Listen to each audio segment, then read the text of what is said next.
Denny Patterson, Instinct Magazine. Hi, David. Hi, Susanna. How are you both doing Hello. today? Great. Good, thanks. How are you? I'm well, thank you. So tell me, how excited are you both for Fear Street Prom Queen to premiere on Netflix? So excited. Very, Yeah. very excited. Can't wait. Yes. Susanna, your character, Megan Rogers, is described as watchful, misunderstood, and curious. How did you channel that energy into a role that balances both comic relief and emotional depth? Yeah, I just find that to be so indicative of human behavior and how we're all everything all at once. And I think it's fun to play characters like that. Yeah. Definitely. And David, you've said that Tyler is confident, impressionable, and curious. So, how did you approach playing a character who starts as the classic jock type but evolves into something more complex as the mystery unfolds? Hmm. Uh, yeah, I'd say that I kind of just put all my attention on India, who plays Laurie, who I feel like that's kind of what you were saying earlier. She, she is the spark that like attracts him to, you know, adventure out of what Shady Side has set up for him. So, yeah, I think he's kind of inspired by Laurie, and that leads him on this exploration. That's sweet. hmm Awesome, perfect. And the film leans heavily into 80s aesthetics from fashion to music. What was your favorite part about stepping into this era, and how did that help get you into character? I love the wardrobe.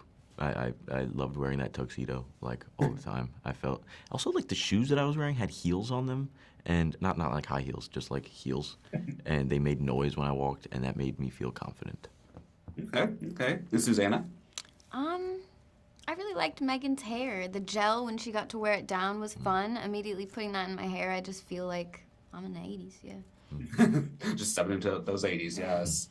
And Fair Street Prom Queen has also been called a love letter to queer horror fans. How did you see that reflected in the script, characters, or tone? And what does it mean to be part of a project that centers on queer audiences in a genre that doesn't always do so? Yeah, it makes me so happy as a queer person myself. It's always cool to play these characters where they could be seen as queer or not. I love that about Megan and Laurie. I think it's a platonic relationship as best friends, but I love that people are seeing it as a little romance. That's great, to each, yeah, it's just nice.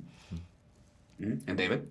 Yeah, I'd agree. I think it's important for I think the first three specifically that centered around a queer relationship, and this one I don't think does as directly or deliberately, but I think it's important, like Susie was just saying, to like kind of leave it all up to interpretation and for audiences to be seen and feel like they can get what they want to get out of the relationships on screen. So.